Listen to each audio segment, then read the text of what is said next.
off. Turn it off. Turn it off. Oh, boy, this is a rough day for me. It's a really rough day. Oh, boy. Evening, everybody. This show's called Carving It Up Live. I'm Bryson. I tend to be in better moods than I am in today, but this is a rough one. Because the earliest exit for the Golden State Warriors, minus 2019-20, when literally everybody was hurt, just occurred less than 24 hours ago. In a 24-point loss to the Sacramento Kings of all franchises. Golden State is done. And as painful as it is for me, as a guy who strongly, and I want to emphasize, strongly believes in pick integrity. When you make a selection, you are tied to that selection until it is either proven correct or incorrect. Well, I picked the Warriors to go on and win the championship before the season started. Obviously, I was wrong on that. As painful as that is, it pales in comparison to the fact that as a 20-year-old young man, the last remnants of my childhood have ceased to exist. The Golden State Warriors dynasty, as currently constructed, is over. The Golden State Warriors, my Golden State Warriors, will never win another title with the key three of Steph Curry, Klay Thompson, and Draymond Green. Those days have passed, ladies and gentlemen, and it hurts me to my core. We'll talk about a lot of stuff on the show today. Lakers going to get eliminated in 2 weeks by the Denver Nuggets. Get into that in about 15, 20 minutes or so. Carving up the context around Bill Belichick. Why no team has hired him. Bryson's best 10 and the most painful Bryson's best 10 I've ever done, which is top 10 moments of the Golden State Warriors dynasty. You'll definitely want to stay tuned for that in about 45 minutes. And at the end of today's show, the Dallas Cowboys, a point we're missing on them in their all-in quest. This is a bad day. This is a very bad day. Patrick Brown's in the comments. Patrick has been trolling me all day. He is apparently unaware of what's about to happen to his team in 2 weeks, but right now it's my time to eat crow. He says, Boys to Men once sung Into the Road. That's a great song. But it's an appropriate song for today, Patrick. Patrick, it's the sad violin music for me. Yeah, it's this is one of those shows. Like I always try and come in an upbeat, hyped up, ready to go mood. And today, simply, folks, is not one of those days. It's not one of those days in any way, shape, or form. So let's go and get started. But first, the Golden State Warriors were eliminated last night by the Sacramento Kings by a final score of 118-94 at the Golden One Center in Sacramento. They lit their cute little beam, which is nice. You know, it's the biggest moment in the history of the Kings franchise, unless you count out the days of Tiny Archibald. But to their credit, they got the job done, and sent the Golden State Warriors home packing. Now, there's a lot of different areas to cover this. I don't want to be too long-winded. We have a lot of things to talk about on the show today, but I want to kind of zero in on what this means for the Warriors franchise and really what has been the slow death of the Warriors dynasty in the last couple of years to a certain degree, and certainly this season. So first of all, Steph Curry, who's the head of the Warriors snake and has been for this entire run, obviously. Steph is undeniably one of the 10 greatest basketball players ever. Steph did not play poorly. Now, Steph did have a multitude of turnovers. If I have the stat right, he had 6 turnovers. In fact, that's not going to get the job done. He was minus 21 when he was on the floor. But 8 for 16, shot 50%, went 3 for 7 from three-point range, scored 22 points, grabbed 4 boards, only had 2 assists. If you watched that game last night, Steph was as unable to create separation as I think I've ever seen him, and just struggling to get any open looks at all, because simply put, no one else could space the floor. Klay Thompson was 0 for 10 from the field. More on Klay in just a second. Draymond Green, who did score 12 points, is not known for being a scorer. He's more known for doing other stuff. Wasn't great defensively, but it had a good first half on Sabonis. Struggled at times with the second half, especially once Alex Len checked in and didn't do a great job on Harrison Barnes. Only 6 assists, 3 rebounds. And a very troubling stat is that Steph Curry scored 22 points last night, and the Golden State Warriors starters, the rest of the Golden State Warriors starters, scored 26. So Steph scored 4 fewer points than the other 4 Warriors starters. The Warriors starters in totality, including Steph, this is a wild stat, folks, outscored a 104-48 by the Kings starters. This kid for the Sacramento Kings, and props to him, he played really well. Keon Ellis, 15 points, doing a good job playing defense, knocking down 3-point shots. De'Aaron Fox did his thing. Keegan Murray was awesome with 32 points, hit 8 3-pointers. The Kings were, in every sense of the word, the better basketball team last night, and they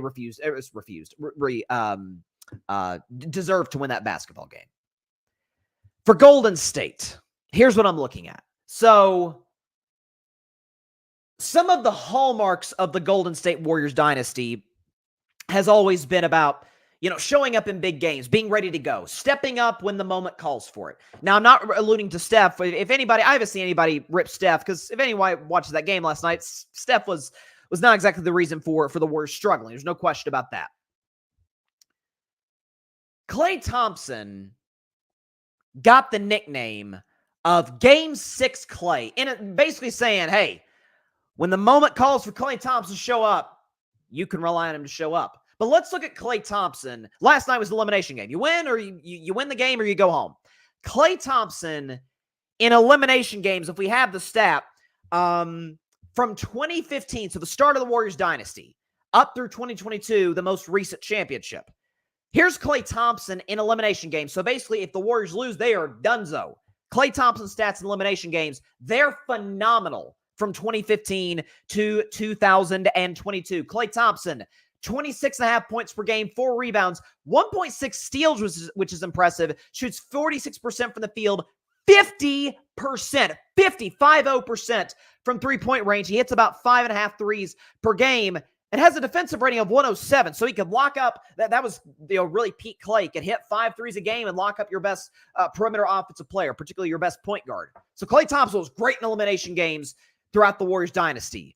The last 2 years, he has been simply unplayable. And I'm not exaggerating when I say this. We can put up his stats in elimination games the last couple of years. He averages 8 points a game on these shooting splits are insane. He averages 8 points a game on 16% from the field, 17% from three-point range. He's good for about a 3.5 per game. And his defensive rating is not good at all. It's only 118, down from 107. So one of the hallmarks of the Warriors dynasty, Klay shows up in big games. If you noticed when I predicted on Monday that the Warriors would win last night, I didn't really bring up Klay Thompson. I'm like, okay, he's finding a rhythm. But last year, if you remember, hey, Game 6 Klay, here we go. Game 6 Klay, we've seen the last of him, at least in a Warriors uniform. And matter of fact, Klay Thompson, as an individual, we have likely seen his last game as a Golden State Warrior. To Draymond Green. And this has fairly, I think, been, a lot of the season has been put on him, is the fact that, hey, you have the 2 suspensions. You have the suspension for choking Rudy Gobert, which I say right now, I said in November, I say in April. I absolutely, to this day, defend Draymond Green for doing what he did in the Timberwolves loss with the whole Gobert thing. My issue with Draymond is that he held on to Gobert too long. I don't want any NBA players getting choked out there. But Rudy Gobert, I did a whole film breakdown of the altercation. Rudy Gobert, big 7'2" Rudy Gobert, typical, kind of playing to his reputation, goes to choke 6'6" Klay Thompson in an altercation when Klay's getting into a beef with Jaden McDaniels. He's about to put his big long arms around Klay. Draymond comes blindside and actually wraps Rudy Gobert in a chokehold. Draymond got 5 games for that. I defended it because he was defending a teammate. I would actually have an issue if Draymond didn't defend him in some way, shape, or form. The punch on Jusuf Nurkic was inexcusable. And no matter how you slice it, Jusuf Nurkic is just guarding Draymond Green in the post. Draymond, unprovoked, swings around, clocks him in the jaw. And he misses about 20 games after that. Comes back on MLK Day. This is the incident with Nurkic happened in mid-December. He came back in mid-January. So he missed a whole month of action. Now, mind you, the Golden State Warriors, all of that still won 46 games this year. Ironically, 2 more than they did a year ago. Now, the problem was a year ago, 44 wins got you the 6th seed. This year, 46 wins gets you the 10th seed. Goes to show you how loaded the Western Conference was this year. But if you look at Golden State, they finished as the 10th seed, okay? They finished 3 games back of the 6th seed, which is the Phoenix Suns at 49 wins, 3 games back of avoiding the play-in tournament entirely. I say that, and I transition you to a Draymond stat that I've given out the last few weeks, that if Draymond just stays on the floor, we're good. So this stat does not count the play-in loss to the Kings. This is just regular season, all 82 games. When Draymond Green this season played a full game, Golden State was 13 games over 500. In the games he got thrown out, 1-3. For the record, 2-11. You see down there, 2-11 since 2019 when Draymond Green gets thrown out. When Draymond didn't play at all, and most of those games, you see the 13-14 record, most of those games were due to suspension, not just, sitting out or injury, whatever. A game under 500 when Draymond doesn't play, 2 games under 500 when he gets thrown out, 13 games over 500 when he plays. I have been Draymond Green's biggest defender, I think, in the media. I think Draymond has been, we'll talk about the Warriors dynasty, top 10 moments, Bryce's best 10 moments in the Warriors dynasty later in the show. They do not get to 4 championships. They are not a dynasty if they don't have Draymond Green. The toughness and the intensity and just the overall skill he brings on the defensive end, the catalyst he is offensively, being able to get the Splash Brothers open looks, the leadership, holding guys accountable, doing something that Steph, Clay, that's not really in their DNA, is to kind of get in guys' faces, be confrontational. Draymond has been invaluable, and I'd absolutely bring Draymond Green back next year. Everybody's suggesting, hey, you got to move him.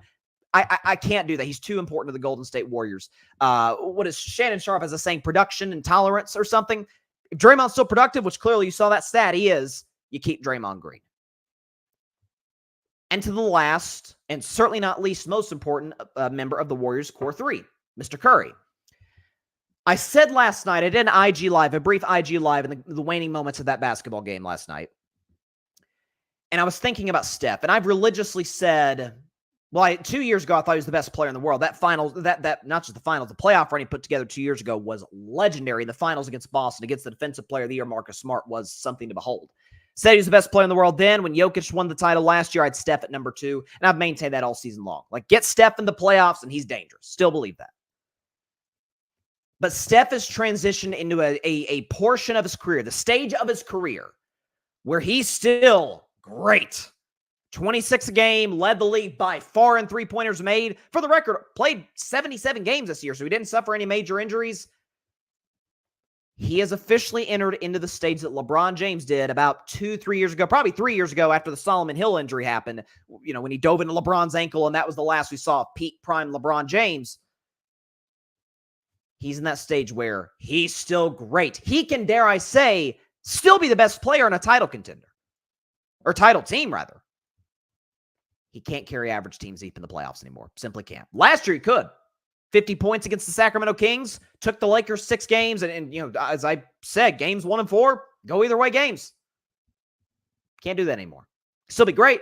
Still have great playoff performances. Doesn't diminish what he's done in the past. But he is 36 years of age, and I can prove it to you with these stats. Now, we're throwing a lot of stats today, but I think they back up my argument pretty well. Steph Curry was having, if not for the Warriors' record, an MVP caliber season through the first part of the year. So prior to the All-Star break, here's Steph's numbers. 28 a game on 46% from the field, 42% from 3, which for a 6'3 guard is crazy efficient. 5 assists, 4.5 rebounds, playing 33.5 minutes. After the All-Star break, all of those numbers, including his minutes, plummet. And that matters to me. He goes from 28 points to 22 points. Shooting splits go from 46, 42 to 42, basically 38. 5 assists, 4 rebounds, and 31 minutes a game. His minutes went down after the All-Star break. So you would think, hey, he'd be fresher. Wasn't as efficient. Steph seemed, and I watched the games, I'm like, hey, Steph's having rough nights. The Warriors are somehow finding a way to win. Steph seemed to wear down at the end of these games because he is 36 years old and he is in year 15. That's where LeBron was about 2 years ago. That's where most guys are when they get to the stage of this career. Listen, the guys can't be 25-year-old springy athletes their entire lives. You know, Charles Barkley had a great line last night. Sports are for young people. They're not for old people. Now, Steph is still awesome. Steph is still absolutely a top 10 player in the world, but he's not going to be the guy who can carry a team to a championship, which, for the record, he did 2 years ago. That 2022 title's looking even better for Steph's resume in hindsight. But that's who the Golden State Warriors are today. They are a dynasty that, as currently constructed, is dead. You cannot win a title in 2024. Next, really, that's past now. In 2025, with Steph, Draymond, Clay as your key pieces. You can't do it anymore. You can win with Steph as your key piece. And as for Steph, and this is the last point I'll make, I've definitely said it for about 3 weeks now, ever since the Draymond ejection against Orlando. And I'm really nervous about this today, especially as the news on this front has poured in over the last 48 hours or so, that I'm really nervous about the next 4 months for the Golden State Warriors. I'm not that nervous about free agency because, frankly put, if I know anything about Joe Lacob, that dude is pissed off how the season ended. Joe Lacob, for those who don't know, owner of the Golden State Warriors. He is as aggressive as they come. He's the Stan Kroenke, who's one of my favorite team owners in sports, of the NFL. He will go for it. The next 4 months are going to be key to the Warriors in terms of if they can compete for anything the next 2 years or so, 2-3 years if we're being generous. I have said a few months ago, I'll say now, I think there's a chance that the 2024 Olympic Games could play a similar factor in Steph Curry's decision on his future the way it did with LeBron James in 2008. Remember that now, again, different scenarios. LeBron was in his early 20s. Steph is 36. Different stage in their career. LeBron hadn't won a title. Steph had 4. Again, totally different stages of their career. Remember LeBron, Mr. Cleveland, I'm staying here my whole career. Then he goes to Beijing. Then he hangs out with Dwayne Wade and Chris Bosh and Kobe and Chris Paul, Dwight Howard. Pretty good team. LeBron looks around. He's like, whew, it is fun playing with these guys. You know, guys like Mo Williams, Anderson Varejao, Zydrunas Ilgauskas. Ain't that fun carrying them to 60 wins a year and won finals in 2007. Be nice if I could play with a couple of these guys in my future. And 2 years later, we went to Miami. Steph Curry's going to play with LeBron, Kevin Durant, Jason Tatum, Joel Embiid, and a host of other awesome American basketball players in 4 months, or 4 months at the Olympics. And he's going to look around and see, okay, LeBron's got Anthony Davis. Kevin Durant's got Devin Booker. A guy who's not even on Team USA. Giannis has Damian Lillard. Kawhi, who just joined Team USA, he's got Paul George. Jimmy Butler, who's not on the team, but he has Bam Adebayo, who is on the team. And I'm looking around and I'm seeing, okay, all of these contending basketball teams have a number 2 co-star except for me. Draymond is still good. Draymond can still be valuable to a title team. He cannot be your second best player in 2024 or 2025. So Steph will look around and say, yeah, what I got around me isn't going to cut it. What these guys have around them, it will. And I think it could impact his decision on his future. Where Steph, he's always been Mr. Warrior, and I don't doubt that. I don't doubt his sincerity in that regard. He loves the Bay Area. His family's lived there for 15 years now. He's raised 3 kids with 4 on the way. Number 4 on the way, rather. But he looks around and he says, what am I hoping to accomplish here?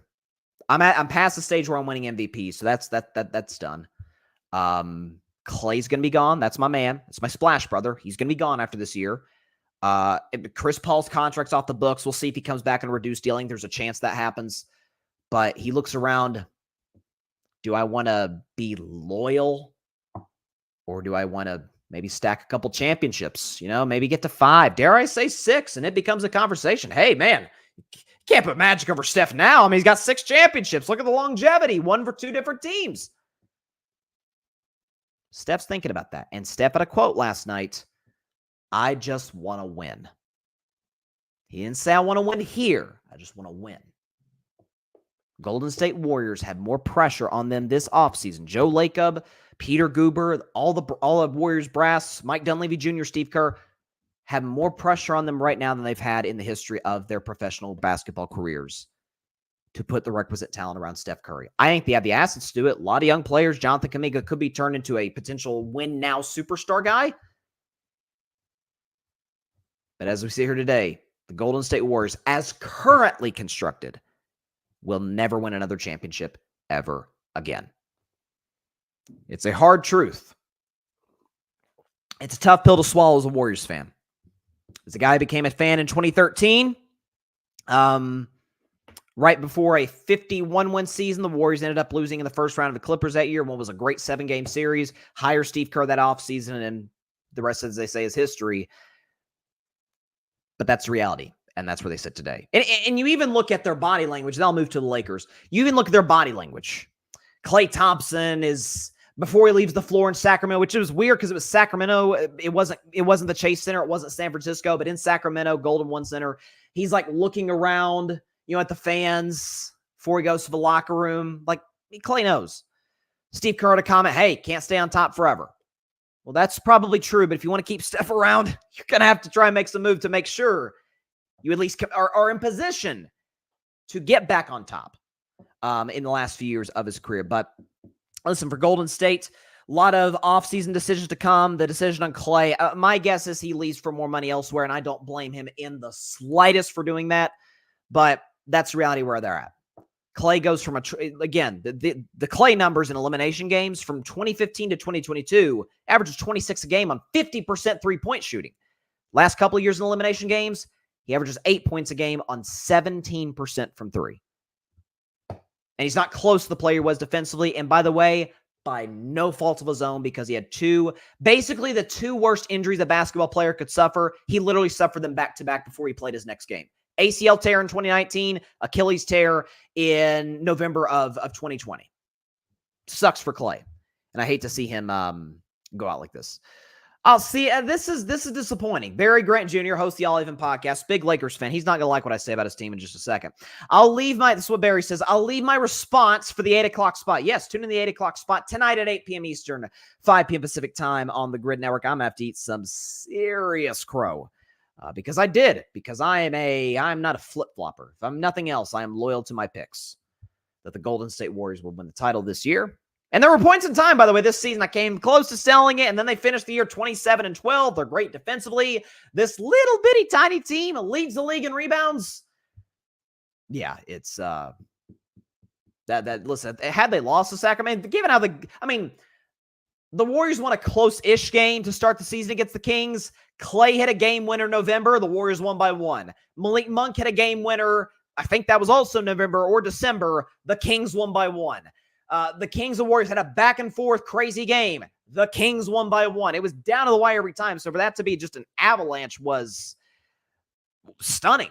But the dynasty ends on a whimper rather than a bang. But I want to re-emphasize this. The dynasty, as currently constructed, is over. The good news is, and I've suggested this for about 2 weeks now, this guy in Milwaukee, he's playing his last game as a Buck this month, if he plays at all in the playoffs. Because I do not think Giannis will be a Milwaukee Buck next season. To me, the most likely destination is the Knicks. After that, I think it's Golden State. We know Giannis and Steph are close. They're tight. They like each other. The fit would work. Giannis gets to go from playing for Doc Rivers to playing for Steve Kerr. From playing with Dame, who's great, but he's not Steph. He's kind of like Steph light to a certain degree. That'd be a good fit. Barry, all I'm going to say is you should be ashamed of yourself for being such a homer and not an objective analyst as you are. I'm appalled. Well, listen, if I'm nothing else, I'm certainly objective. And I wasn't just, hey, the Warriors, it's just like 2015 all over again. They're going to win the next 3 championships. No, I backed up everything I said with stats. And listen, they didn't come to fruition last night. That's the real, of being in the play-in tournament is, or at least in the 9-10 game. You lose, you're done. Your season's over. And Sacramento just came in and outplayed the Golden State Warriors from the jump. Give them credit. they got to shine their little purple flashlight in the air. It was a really cute moment for them. Moving on to the other team. Well, there's 4 teams in California. To the do we have another comment here? Oh boy. See, then this is, you talk about me being a homer.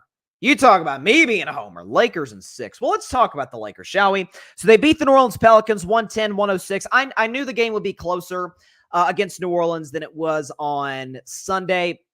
Listen, you get embarrassed like that at home, you're going to come out with more fight. I thought the Lakers win relatively comfortably, kind of pull away late. It's really not what they're able to do. LeBron and AD seem to kind of run out of gas, but the Lakers are able to pull away 110-106 against the New Orleans Pelicans. Anthony Davis did hit a free throw at the end of the game that Reggie Miller suggested he should have missed. Not sure why. That's another conversation for another day.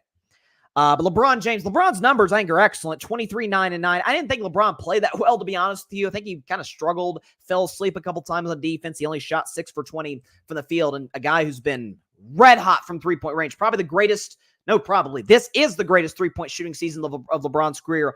Only went 1 for 5. Anthony Davis doing a pretty good job. Had a huge offensive rebound late in that basketball game to kind of seal the deal for the Lakers. AD played solid. Zion was the best player on the floor, dropped 40 points in what was, to this point, the biggest game in his career. But in what was a kind of a basketball tragic, perfect representation of Zion's career. He's awesome. He's playing bully ball. Nobody on the floor can stop him, and his hamstring goes. And he has to leave the game, and it's already been reported today he will not play on Friday against the Sacramento Kings, which to me, huge advantage Sacramento, especially the way CJ McCollum and Brandon Ingram played. More on that on Friday. Here's the thing for the Lakers. So I said Monday's show that their season is over. Given the way the bracket plays out for them, their season is over regardless, either on Friday or in 2 weeks. Now, they ain't got to worry about playing on Friday because they were able to survive New Orleans. Had they lost, you say, hey, you said they would have lost the Warriors. Well, that's the part I was wrong on. But they would have lost on Friday to Sacramento because I don't think they've beaten Sacramento a single time this season. If not, they only got 1 this season. The Kings have owned the Lakers.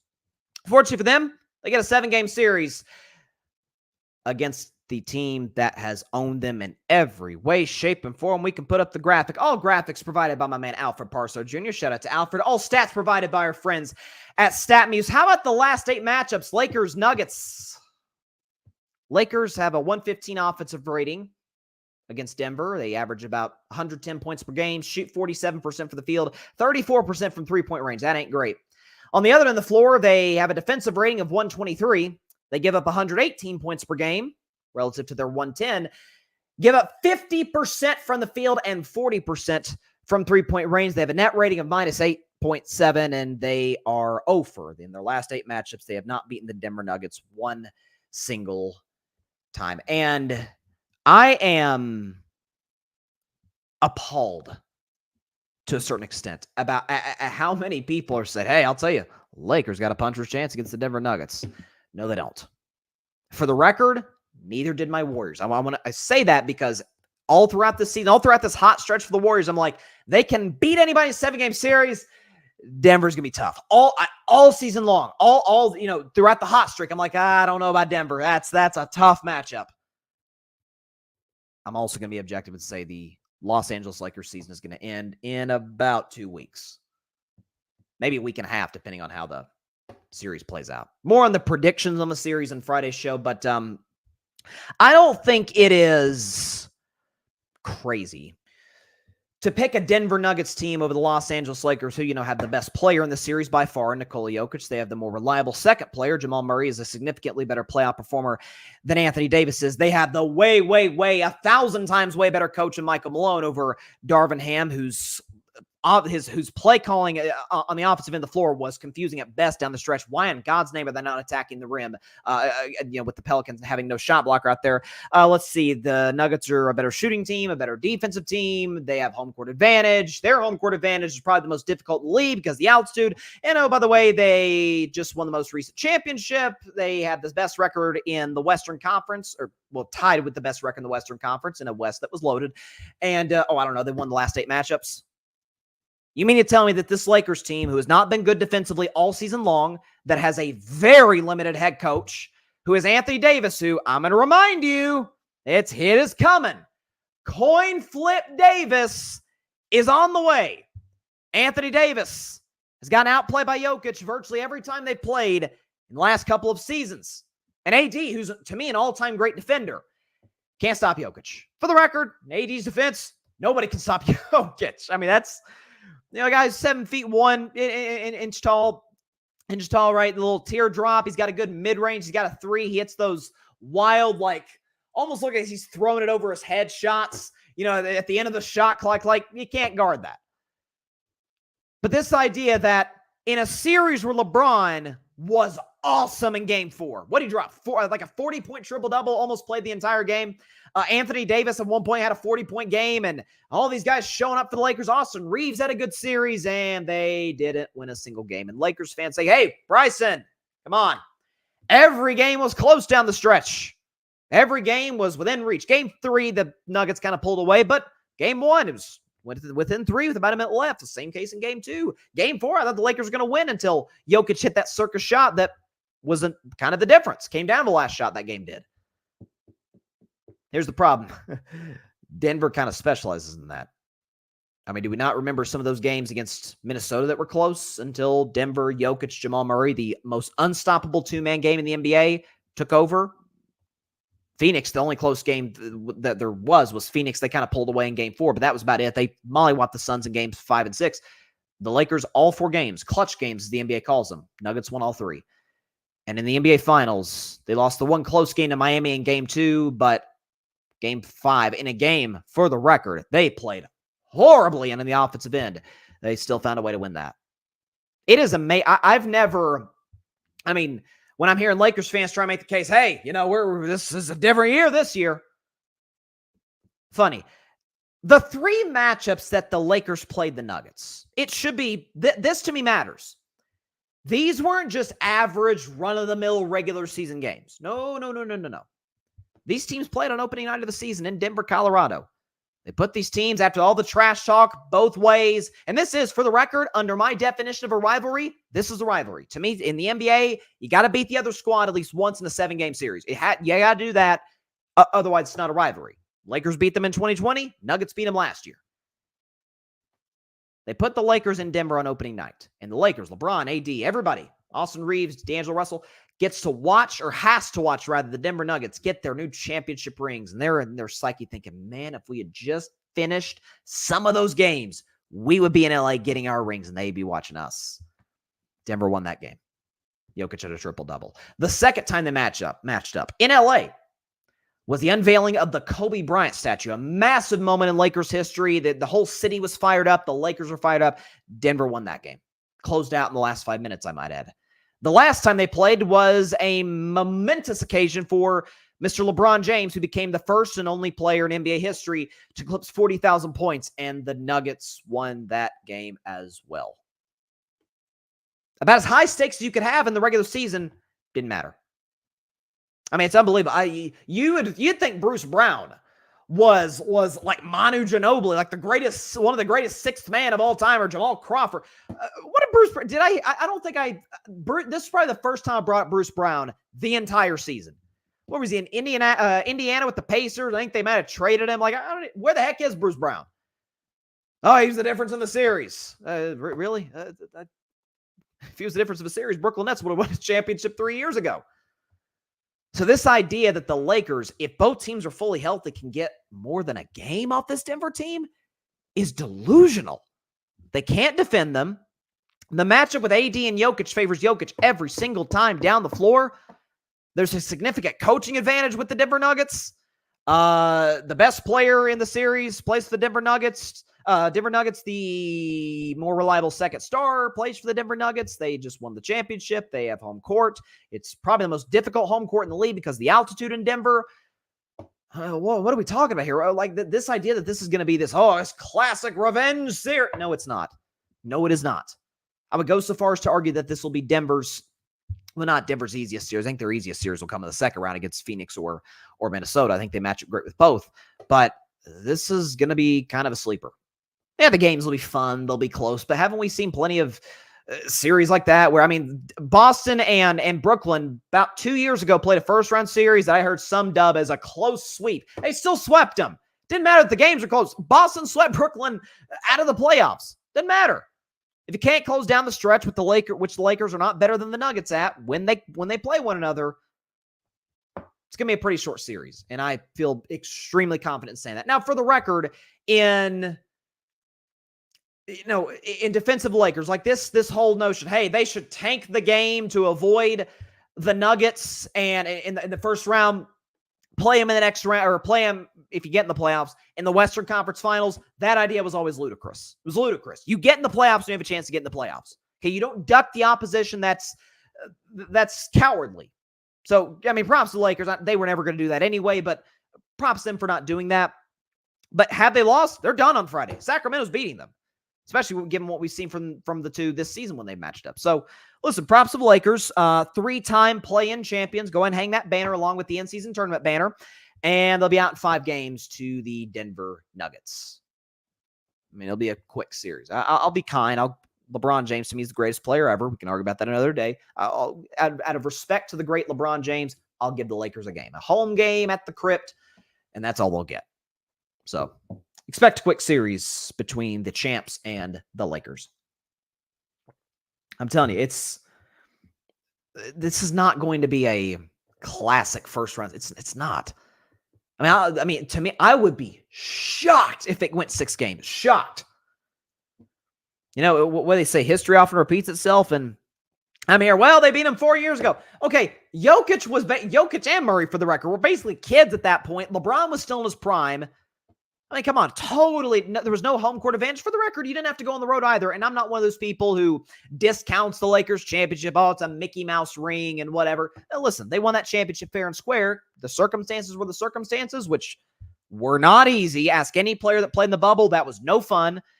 And they came out with the Larry O'Brien trophy at the end, and they deserve nothing but credit for doing that. It was one of the more difficult, not runs in terms of the opponents, but more difficult circumstances to win a championship. Every team was under the same circumstances. Lakers came away with the title. So I'm not one of those people that's like, that title doesn't count. Yeah, it does. Okay, that Larry O'Brien trophy goes with the other ones that they have at the Lakers, the other 16, and that's the reality of it. So there you go.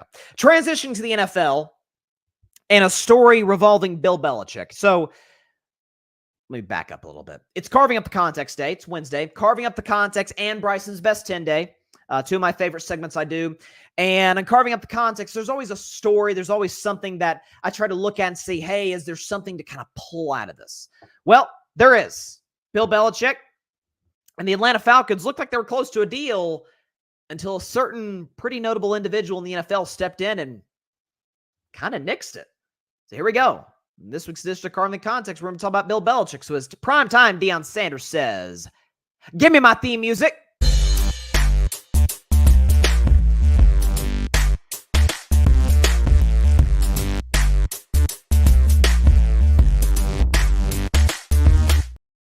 On this week's edition of Carving Up the Context, let's talk about Bill Belichick, who was, let's just say him and the Patriots amicably agreed to part ways at the conclusion of the 2023 season, which concluded 24 years of what was one of the greater runs by a head coach in any franchise, in any sport that we've seen. 6 Super Bowl titles, countless AFC championships, even more so division titles.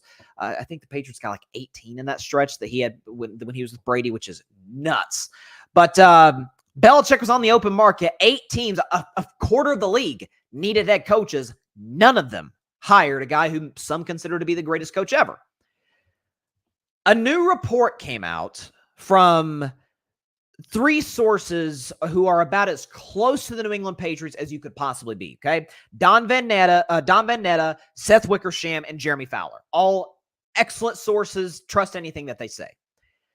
They came out with a piece on ESPN this morning that was fascinating, I found. So Arthur Blank is the owner of the Atlanta Falcons, and he is, by all accounts, pretty good friends with Robert Kraft, which a lot of billionaires are friends with billionaires. That's just, you are the company you keep. And the Falcons, if you remember 2-3 months ago, interviewed Belichick not once but twice, and it looks like, okay, Bill's going to Atlanta. He's going to the NFC South. He's going to go be at the Falcons. Obviously, that would have meant He'd have had Kirk Cousins as his quarterback, a young, talented, fun Atlanta roster. Probably would have been the favorites to win the division this coming year. Still are anyway, one could argue, although we'll see what Tampa Bay does. And according to this article, Robert Kraft had a conversation with Atlanta Falcons owner Arthur Blank and essentially deterred the Falcons from hiring Belichick. Basically, it was like, hey, I don't know if you want to do this. I don't know if you want to hire this guy. Like, watch out. Like, you're my butt. And again, I don't know how close Blank and Kraft are. Again, a lot of owners are buddies with each other. That's pretty common. A lot of owners are enemies with each other. That's also common. But these two seem to be relatively tight. So it makes sense for Blank to call Belichick's former employer, former boss, and say, hey, what do you think? You know him about as well as anybody. And Kraft's like, I don't think you should hire him. I think y'all be better off going in a different direction. So I don't know what the motive was for Kraft to do such a thing. I don't think it's a strategical thing because, listen, the Patriots and the Falcons are in different conferences. I know, obviously, you think about Super Bowl 51, the 28-3 comeback, but there's no rivalry between the two. There's no bad blood, to my knowledge, at least.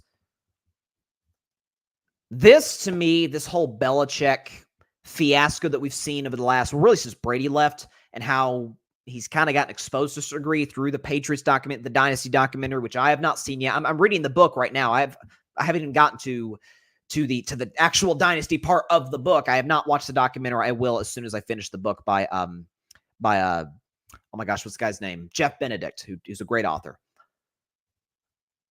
But what we've seen with the documentary, all of the reports, we knew his relationship with Brady was at best icy and at worst cold. Well, I guess that's the same thing. The last few years that he was in New England, that Tom was in New England. And now you have this report. Kraft is like, hey, guy who has 6 Super Bowl rings, probably isn't the best option for your franchise. This, to me, carving up the context of this is, don't burn bridges. Treat people the right way. If you have any sort of, you don't have to be best buddies with everybody, but be approachable. The guy who's employing you, at least try to be friendly to him or her. If they're not friendly back, okay, that's you control what you can control. And it's a lesson that when you're partnered with somebody who's equally successful as you are, and ego steps in, and you let it affect your outlook. You let it affect how you view yourself in a certain way. And then when that certain somebody leaves, just like a marriage, you got 2 successful people, one leaves, it's just as successful, even more so. That's Tom Brady going to the Tampa Bay Bucks. And the others left behind isn't as successful, maybe doesn't have the greatest relationship with other family members, and his or her ex are flourishing. That's Belichick. That's Brady. Brady is beloved in Patriots land. He's beloved by former teammates. Gronk and Edelman talk about him like he's their twin brother. They freaking love that guy. Belichick, Edelman, Gronk still speak highly of him. Matthew Slater, they defended him when that dynasty happened. Okay, my man Tim Barnard hosts the Boston Sports Summit, which airs in about 15 minutes here on the grid. Definitely check that out. He talked about, like, hey, these guys are defending him. That's got to say something. And it absolutely does. These guys know Belichick as well as anybody. But I argue Robert Kraft knew him better than anyone else. And when it came down to certain decisions where Kraft, for the majority of the dynasty, was like, hey, Bill, you make the personnel decisions. When Tom Brady is a little kind of looking over his shoulder, he sees this kid, Jimmy Garoppolo, and Belichick's kind of grooming him to be the future of the franchise. And Brady makes it apparent to Robert Kraft, hey, I don't like this at all. Robert Kraft overrules Belichick. He says, no, we're getting rid of Jimmy G. And Belichick, out of spite, just basically gives him away for a box of cookies to the San Francisco 49ers. So when you have that sort of icy relationship, which has happened over the course of 20 years, as Belichick has let the success affect his ego, affect his viewpoint. I've often criticized Belichick, and to a much lesser degree, but I've criticized him, Mike Tomlin, on is the game passing them by. Like, you can't win Super Bowls just led by great defenses. You need Patrick Mahomes. You need Joe Burrow. You need the elite quarterbacks. You need Tom Brady, who happened to be in your building, and as we saw in Tampa, still a lot left in him. And he kicked him out the back door. Kraft, I think, looks at that and says, given Bill's recent drafts and the fact that I didn't overrule, I had a chance. I'm the owner. I can make any decision I want. See Jerry Jones in Dallas. I could have kept Tom. And Belichick overruled me, basically kicked Tom out the back door. And that it's not like it took Tom 2-3 years. Immediately wins a Super Bowl, not with the 49ers, not with the Steelers, not with this historically successful franchise. Goes to the freaking Bucks and wins a Super Bowl in a pandemic year. I think at that moment, Bob Kraft looked around and he's like, I will never forgive this guy because I could have had another Super Bowl championship. We could have had number 7 in Foxborough, and instead it went to Tampa, which, listen, I love Tampa Bay. It's obviously Tom Brady loves it. I think he might still live there. But you don't think that bothered Robert Kraft? Like, I had a decision on who let go, and I let go of the wrong guy. It's kind of a little Oklahoma City Thunder-esque, where, Kevin Durant was a free agent, but they kind of babied Westbrook, and they let the wrong guy go. Katie goes on to win championships and finals MVPs, and Russell is a consistent round 1 exit. Make sure you build relationships with the right people. Make sure you're at bare minimum friendly to them. Listen, you can be a certain way around your players. Again, Belichick is kind of the old school drill sergeant, which I don't know if that really works in the modern NFL. If you look at today's coaches, you can coach guys hard. You can't, you can't treat the backup left tackle equally to Tom Brady. You just can't, because he's just not as valuable. Coach guys hard, but there are levels to this. Jimmy Johnson had a great quote one time. There was a situation where, I think it was Michael Irvin. It was one of the star players in the Cowboys in the 90s, and some of the other backups fell asleep in a meeting. They fell asleep, just went out in a meeting. And Troy Aikman asked Jimmy Johnson, Troy Aikman, quarterback Cowboys, asked Jimmy Johnson, he's like, hey, you're not going to, because Jimmy Johnson was the ultimate drill sergeant. He asked Jimmy Johnson, he's like, you're not going to cut Michael Irvin, whoever it was, right? He said, no, I'm a playmaker. I'm not cutting Michael Irvin. But that backup tight end, he's out of here. I don't want to see his face around this facility. I'm not quoting verbatim, but that's essentially how the story went. Belichick didn't even operate from that. It's, you follow my rule, doesn't matter who you are. It's gotten them one playoff appearance in which they got spanked by 30 to the Buffalo Bills, and every year since has been a losing season. Not to mention the drafts have been awful. Brady went on to have success. He won a Super Bowl one year, finished second for MVP the next year, and was not great his last year in Tampa and probably his last year in the NFL, but did throw 25 touchdown passes, and I think set the NFL record for completions. He could still play. Better than what New England had. I think Bob Kraft is a prideful man, is a successful man, is a risk-taking man. And he looked at that. I think February 7th, 2021, as cold as the relationship was with Belichick, I think that essentially ended it. Where it's, we can't work this anymore. That's where I'm at on this entire fiasco. So, this week's edition of Carving Up the Context. Be careful who you piss off, because it could come back to bite you. And it appears cost Bill Belichick the Falcons job, which wasn't, Raheem Morris, props to him. I think he's going to work really well with that squad. Would have been a nice job for Bill to have, coming off an untalented Patriots team. You get Kirk Cousins. Say what you want about Kirk. He's way better than what New England had. You got Kyle Pitts, Drake London, Bijan Robinson, this really nice, young, talented defense, an easy peasy lemon squeezy division in an easy NFC relative to the AFC. Arthur Blank goes to Robert Kraft. Nah, we'll pass. We'll go with Raheem Morris. That tells you a lot. Check the comments. Interesting. Barry. Robert Kraft is a coward, in my opinion. You are the owner. Why keep him there for that long if you're going to undermine him?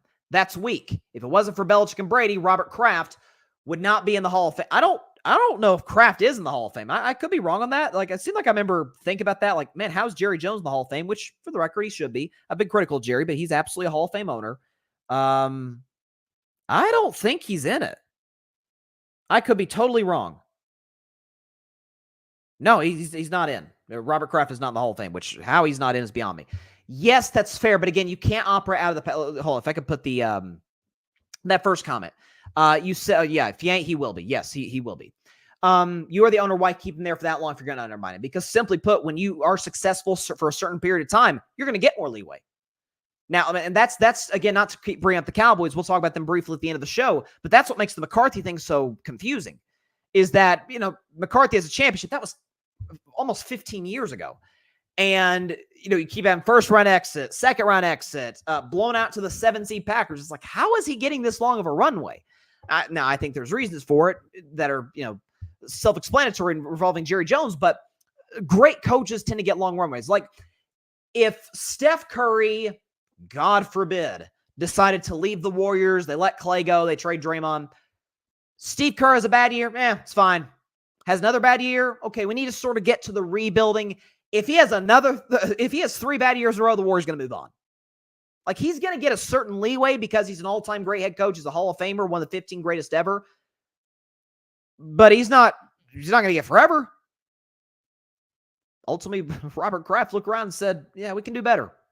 A guy who refuses. I'm going to give him an opportunity to evolve, but Tommy wins year 1. Bucks are really good in year 2. Tom almost wins league MVP at age 44. Could have had him. You kicked him out. My guess is, rightly or wrongly, he kind of held a grudge against Belichick.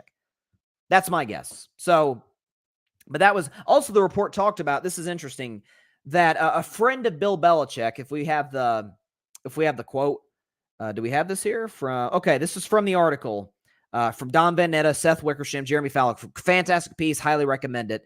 Said that a longtime friend of Bill Belichick said, quote, I don't think Bill Belichick will ever coach again unless it's for Jerry Jones. Now, that apparently Belichick and Jerry are pretty close, and I could see how they can be friends, like, away from football. Now, in football, I don't know, because both are big egos, which, listen, most successful people do.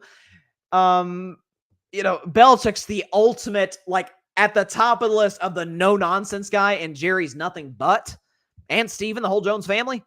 So, I don't know. That's a weird fit if that does happen, which would have to be next year. Unless Jerry fired McCarthy in, like, week 6, brought Belichick in, but I don't think it happens in the NBA. I think a couple of years ago, the Hawks fired, I forget the guy's name, blanking on the coach's name that they fired. Then they brought in Quinn Snyder. With all due respect, football is a way more complicated sport from an X and O standpoint than basketball is. A lot of coaching professional basketball is Greg Popovich had a quote years ago, Steve Kerr's repeated it, that 10% of coaching the NBA's X's and O's, 90% is managing personalities. It's just a different league. There's only 15 players. You're able to, 82 games, you're able to get a certain level of superstardom and notoriety off the court, unlike what you can get in the NFL. Like, you have to be a super duper duper star to be everybody knows who Tom Brady is. If you could never watch a football game in your life, you know who Tom is. Increasingly, that's Patrick Mahomes. It's Travis Kelce, with the Taylor Swift relationship. Odell, because of social media, kind of reached that. But by and large, I'm trying to think of an NBA player who's, James Harden's way past his prime. I'd say more people know who James Harden is than CeeDee Lamb. CeeDee Lamb's way better at his sport than James Harden. So, there you go. All right. This is going to be what I'm about to do. This is about to be the most difficult sports segment I've ever done in my life. It is just... See, I'm not a nostalgic guy by nature, at least when it comes to sports. I'm not a nostalgic guy, because I think when you become too tied into the past, you have, like, blinders to the present. Like Kevin McHale was an all-time great player. He's one of the keys to a Celtics dynasty in the 80s and a deserved Hall of Famer. Pretty good coach as well. Better than he gets credit for. But hey, I'll tell you what, Kevin Durant, Steph Curry wouldn't have survived in the 80s. Oh, give me a break. Give me a freaking break. You can shoot the basketball like that, you can survive in the 80s. You can handle the ball like that, you can survive in the 80s. Kevin Durant might have been a different conversation because physicality definitely affects KD even more than it does Steph, which is weird because KD is, a way taller guy. But this idea, they wouldn't have. I have a rule. Great players would work in any era. Bill Russell, Wilt Chamberlain would have worked in 2024. I firmly believe that. Size, length, shot blocking ability. Now, is Wilt dropping 100 today? Absolutely not. That's delusional. I don't think anybody's dropping 100 anytime soon. Who knows? Wemby might someday. But again, don't stay too tied into the past or you'll miss the present. This is one of those rare days. I want to make sure we have all of the graphics ready to go. We do. This is one of the rare days where I get to be nostalgic from the last 10 years or so. So, do a segment every Wednesday called Carving Up the Context. You just heard that. I do another segment called Bryson's Best 10, which is I just basically rank my top 10 for whatever it is. Well, it feels appropriate today, the day after the Golden State Warriors dynasty, as currently constructed, comes to a screeching halt and an end, really. Feels appropriate to talk about the great moments. This is a sad day in Dub Nation, but as my mom told me today, don't cry because it's over. Smile that it happened. So today, we're going to think about the good things about the Warriors dynasty. So, get the background music going right now. Bryson's Best 10, the top 10 Warriors dynasty. Here we go.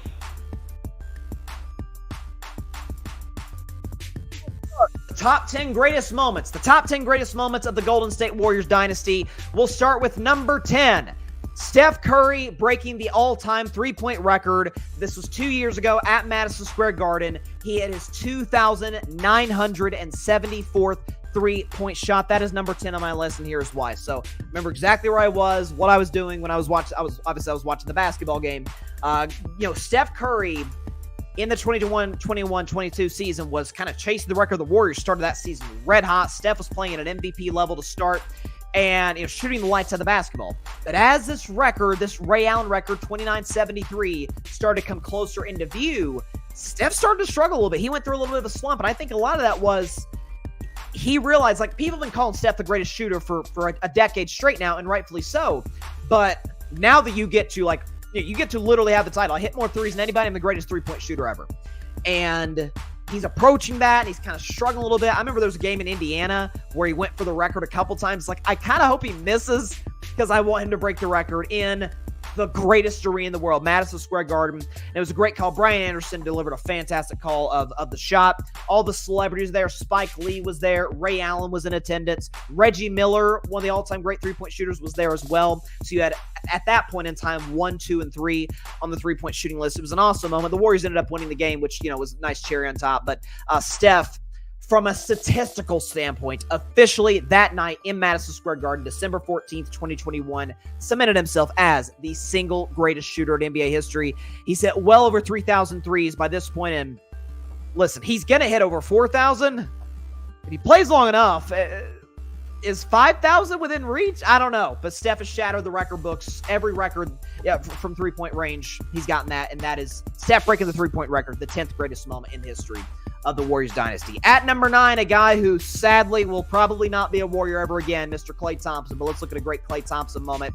I can't believe I'm saying this to this day, 37-point quarter against, ironically, the Sacramento Kings. Klay Thompson's 37-point quarter, 9th on the list of the greatest moments in the history of the Warriors dynasty. Here's why. So, I remember this game. So it was kind of a late January game. The Kings weren't very good. The Warriors were playing great basketball. It was the first year under Steve Kerr. Steph was in the midst of an MVP season, and everything was clicking. It was kind of a sleepy game. Nothing crazy happened. And then this joker goes nuclear in the third quarter. I want to read you Klay Thompson's third quarter stats in that 2015 game against the Sacramento Kings. He went 13 for 13 from the field. He shot 9 threes, hit all of them. It's a far cry from what happened last night, but let's not think about the bad, let's think about the good. Klay Thompson broke the record. I think the previous record was like 32 points in a quarter. George Gervin, I think, had the record. Klay Thompson against the Sacramento Kings, 37 for a game is like, wow, that guy played well. He did that in 12 minutes. His 60-point game and whatever it was, 29 minutes didn't make the list because this one, I don't think it'll ever be passed. If someone may score over 37 in the quarter, I don't think he'll do it on perfect shooting. I mean, 13 for 13 in the field, 9 for 9 from three-point range. One of the all-time greatest, in my opinion, the greatest offensive quarter I've ever seen in my life. I'm not sure if it'll ever be surpassed. Klay Thompson's 37-point quarter in 2015, the 9th greatest moment in the history of the Golden State Warriors franchise. At number 8, I remember this very well, the 3-1 comeback in the Western Conference Finals to beat the Oklahoma City Thunder in 2016. The Warriors 3-1 comeback over the Thunder, the 8th greatest moment in history of the Dynasty, and here's why. So, listen, that was a weird series. The Warriors that year, obviously, 73-9. Steph wins another MVP. They blow through the Rockets. They get challenged a little bit by Portland, but they dust off the Blazers quickly in 5 games. And then they match up against Oklahoma City, who has Kevin Durant in his prime, Russell Westbrook in his prime, a good roster around you, Serge Ibaka, Steven Adams.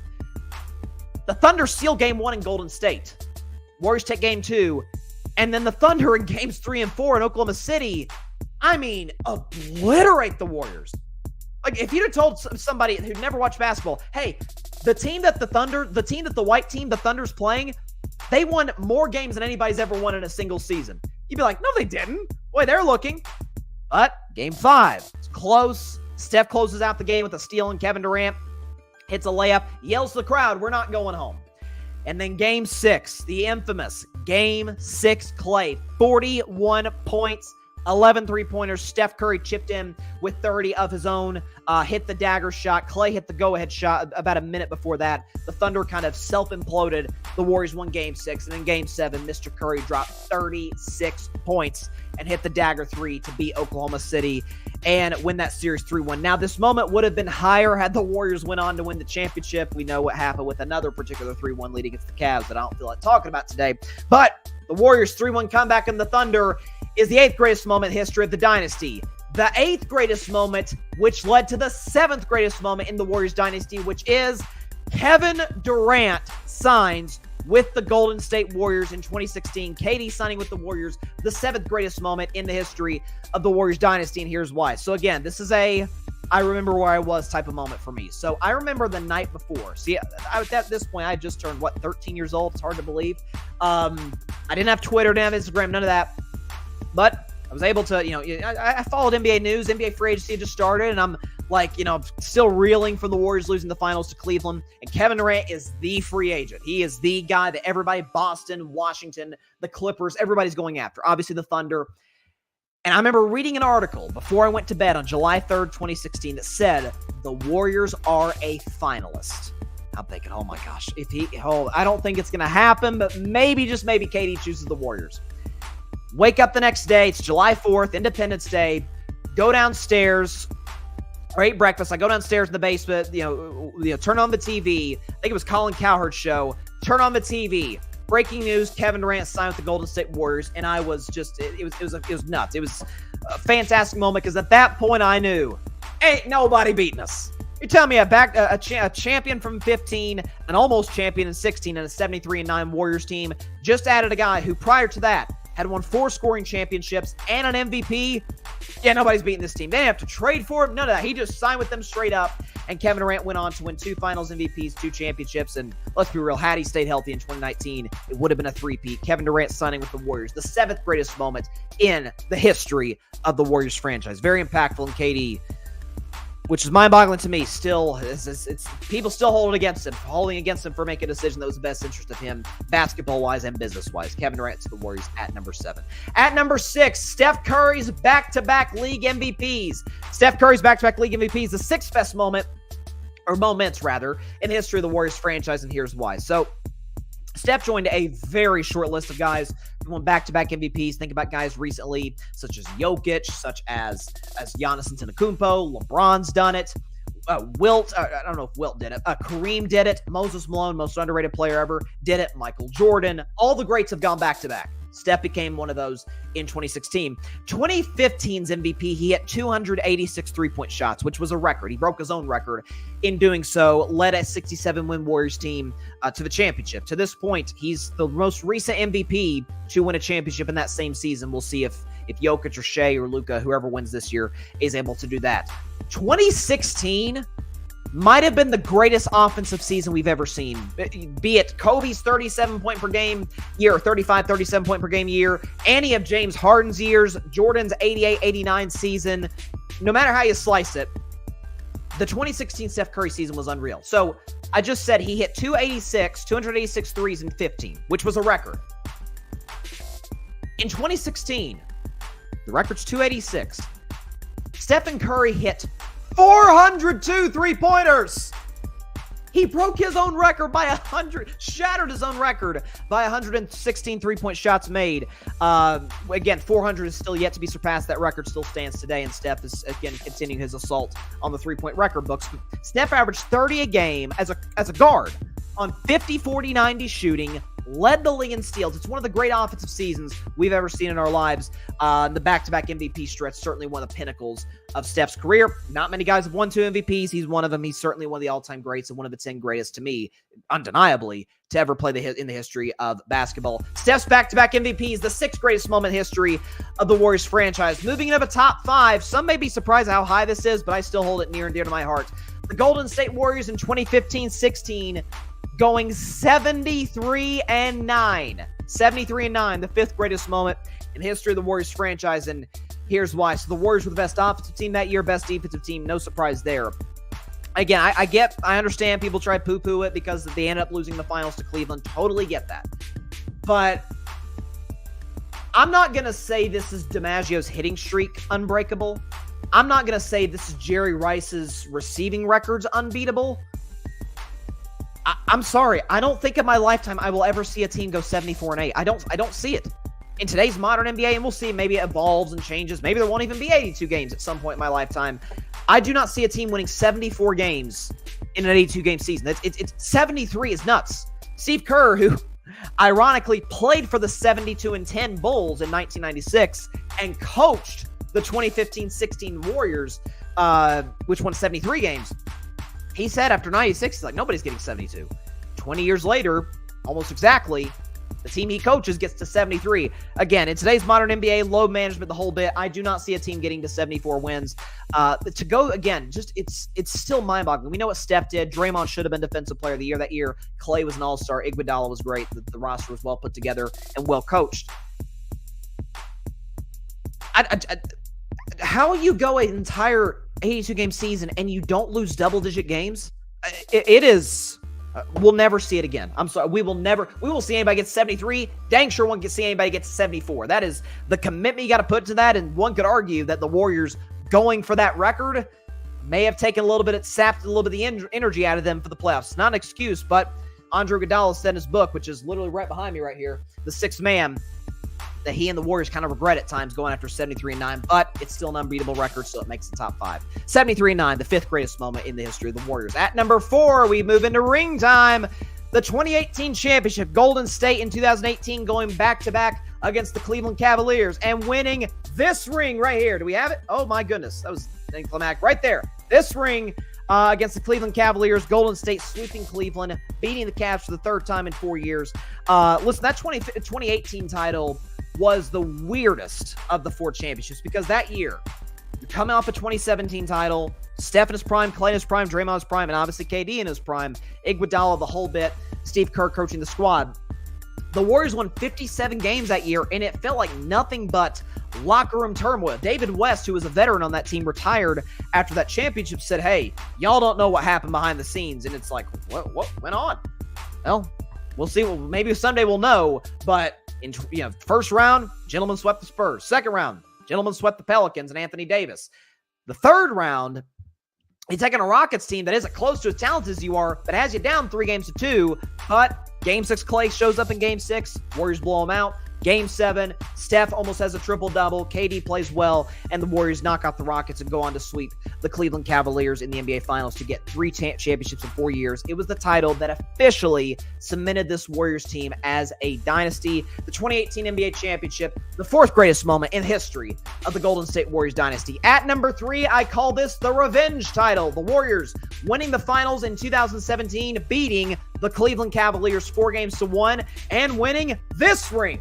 I got all 4 of them, folks. 2017 title at number 3. So that team, until we see someone else down the road, undeniably the greatest basketball team ever assembled in the history of basketball, okay? So you got a prime Steph Curry, 2-time league MVP. Prime Kevin Durant, 1-time league MVP, 4-time scoring champion. Klay Thompson, multi-time All-Star. Draymond Green, 1 defensive player of the year that season, multi-time All-Star. One of the greatest 6th men we've seen and a future Hall of Famer. Andre Iguodala, Hall of Fame head coach Steve Kerr. Golden State Warriors that year won 67 games. It's not 73, but I'll tell you what they did do. They swept the first round. They swept the second round. They swept the Western Conference Finals. And against the team that beat them in the finals, the Cavs, with LeBron averaging a triple-double in the finals, Golden State gentleman sweeps the Cavs en route to an NBA championship in 2017 as the revenge title because Cleveland did get Golden State. In 2016, KD won his first Finals MVP, put together an awesome series statistically. It's the most efficient basketball Kevin has ever played, and he's a very efficient basketball player. Again, the 96 Bulls, people talk about, the Bulls never saw Game 7. The Warriors never saw a Game 6 and saw 1 Game 5. To me, the only team that could have taken that Warriors team in a 7-game series, 0-1 Lakers with Shaq and Kobe. That team was just as dominant, could have given the Warriors problems. 96 Bulls, get out of here. 81 Sixers, get out of here. The 69 Lakers, get out of here. Couldn't have taken that Warriors team. 2013 Heat, get out of here. 16-1 in the playoffs and a dominant postseason run to a championship. The Warriors' 2017 title, the 3rd greatest moment in the history of the dynasty. At number 2, they say there's no time like your first time. The Warriors winning in 2015, the first championship. Look at Steph and Klay there. They look like little kids. It's crazy how fast time flies. Warriors' 2015 title is the 2nd greatest moment in the history of the dynasty, and here's why. By the way, they won this ring right here, okay? Here's why. So, again, I became a Warriors fan in 2013 because I saw this little 6'3" guy by the name of Steph Curry dominate the Denver Nuggets in round 1. And 2014, they lose in the first round to the Clippers. They fire Mark Jackson. Like, huh? You fire Mark Jackson after a 51-win season and you almost go to the second round for the 2nd year in a row in a franchise in Golden State that has been a joke for 20 years, or really for 40 years outside of Run TMZ in the early 90s. And the Warriors go on to win 67 games. Steph wins MVP. They sweep the Pelicans in the first round. They get pushed a little bit by the Grizzlies, the grit and grind Grizzlies, the actual good Grizzlies, in the second round, but they're able to win that series in 6. Gentlemen sweep the Rockets in the conference finals, down 2-1 to the undermanned Cavs, but they get it right. Kerr inserts Iguodala into the starting lineup. He didn't lock down LeBron, contrary to popular belief. LeBron still averaged like 34, 14, and 9 in that series. Nonetheless, Iguodala did play well, as did Steph, who should have won Finals MVP. Iguodala got it, and the Warriors won their first championship in 4 decades as a franchise. It was a phenomenal night, phenomenal moment. Shocker, shocker, they did beat, you guessed it, the Cleveland Cavaliers in order to get that. And just a great moment, great night. And it was the first of many championships to come for the Golden State Warriors. Again, they say there's no time like doing it for the first time, and the Warriors did that for the first time in 2015. The Warriors' 2015 title, the 2nd greatest moment in the history of the franchise, and that leaves only one, and it should be obvious by now. Number 1 moment in the history of the Warriors franchise, or the history dynasty, the 2022 We're Not Done Yet championship is the greatest moment in the history of the Warriors dynasty when they won this ring, this big gold massive ring right here. So listen, that was listen, I'm 20 years old. I'm a new Steelers fan, lifelong Warriors, Red Sox, and Tennessee Vols sports fan. In my 20 years, going on 21 years of life that the good Lord has given me, that was the greatest night in my sports rooting life, and it's not even close. To be able to be in that situation where 2019, the Warriors lose the finals to Toronto. KD leaves in free agency. Klay, in that game that they lost to Toronto, tears his ACL. Draymond gets extended, okay. Then you have 2019-20. Steph breaks his hand. The team sucks. It's the worst record in the league. The next year, you're like, oh, okay, here we go. We're about to revamp. And Klay tears his Achilles and misses the entire season. You're like, you got to be kidding me. Steph has a great year, but the Warriors lose in the play-in tournament. It's kind of a similar situation now, although somewhat different due to the ages of the players. And all the media, Dynasty over. We'll never see this again. Steph Curry, Kendrick Perkins, infamously, the 0 championships. They end up winning 53 games.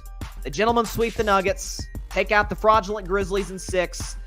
Gentlemen sweep the Mavericks, who are on fire, and face a, admittedly, more talented Boston Celtics team, and Steph Curry goes berserk in that series.